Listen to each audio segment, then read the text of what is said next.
రాష్ట్ర అభివృద్ధి అజెండాను వేగవంతం చేస్తూనే నియోజకవర్గ సమస్యలకు ప్రత్యక్ష పరిష్కారం చూపే నూతన రాజకీయ సంస్కృతికి సీఎం చంద్రబాబు, మంత్రి లోకేష్లు శ్రీకారం చుట్టారు. ఒకరు అభివృద్ధి పనులపై లోతైన సమీక్షలు నిర్వహిస్తే మరొకరు కుటుంబ సభ్యులకు ఆత్మీయ పలకరింపుతో అనుబంధాన్ని బలోపేతం చేస్తున్నారు. అభివృద్ధిలో వేగం, వ్యక్తిగత అనుబంధం ఈ రెండు కలయికలతో ప్రభుత్వ యంత్రాంగం పార్టీ బలోపేతానికి అడుగులు వేస్తున్నారు.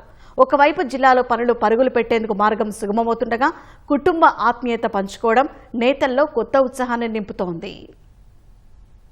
కృష్ణా జిల్లా మచిలీపట్నం పార్లమెంటు పరిధిలోని 7 అసెంబ్లీ నియోజకవర్గాల కూటమి ఎమ్మెల్యేలతో ముఖ్యమంత్రి చంద్రబాబు, మంత్రి లోకేష్ ఉండవల్లి క్యాంపు కార్యాలయంలో విడివిడిగా భేటీ అయ్యారు. నియోజకవర్గాల వారీగా అభివృద్ధి పనులపై చంద్రబాబు అధికారిక సమీక్ష నిర్వహిస్తే లోకేష్ ఆయా ఎమ్మెల్యేలు వారి కుటుంబ సభ్యులకు ఆత్మీయ విందు ఇచ్చి సరదాగా గడిపారు.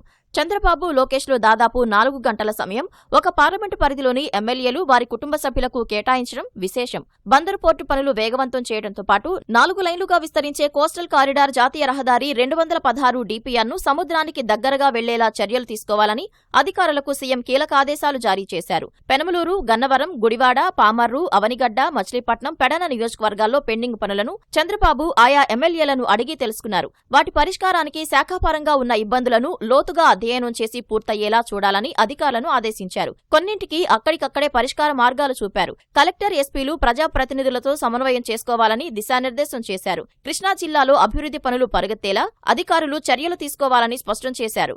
జిల్లాలో నీటిపారుదల పనులకు సంబంధించిన సమస్యలను నేతలు సీఎం దృష్టికి తీసుకెళ్లారు.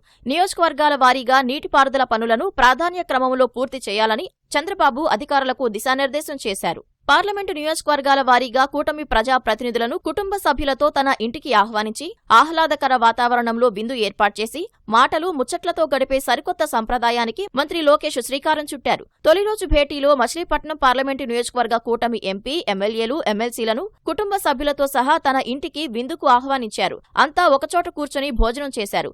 ప్రజా ప్రతినిధుల కుటుంబ సభ్యులందరినీ పేరు పేరున ఆత్మీయంగా లోకేష్ పలకరించారు. రాజకీయ చర్చలకు తావు లేకుండా ఈ కార్యక్రమాన్ని నిర్వహించారు.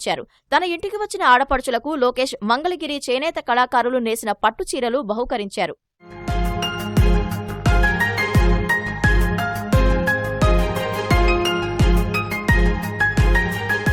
ప్రజాప్రతినిధులు తమ నియోజకవర్గాల అభివృద్ధి, వివిధ సమస్యలపై తనకు ఇచ్చిన వినతులు, తాజా స్థితి ఏంటో తెలియజేస్తూ లోకేష్ వారికి నివేదిక అందించారు. ఇందులో తాను పరిష్కరించినవి, పరిష్కార దశలో ఉన్నవి, చేయలేకపోయిన కారణాలను నివేదికలో రూపొందించారు. పార్లమెంటు సమావేశాలతో మచిలీపట్నం ఎంపీ బాలశౌరి, అమెరికా పర్యటనలో ఉన్న గుడివాడ ఎమ్మెల్యే వెనిగండ్ల రాము భేటీకి హాజరు కాలేకపోయారు. నేడు చిత్తూరు పార్లమెంటు పరిధి నేతలతో చంద్రబాబు, లోకేష్ సమావేశం జరగనుంది.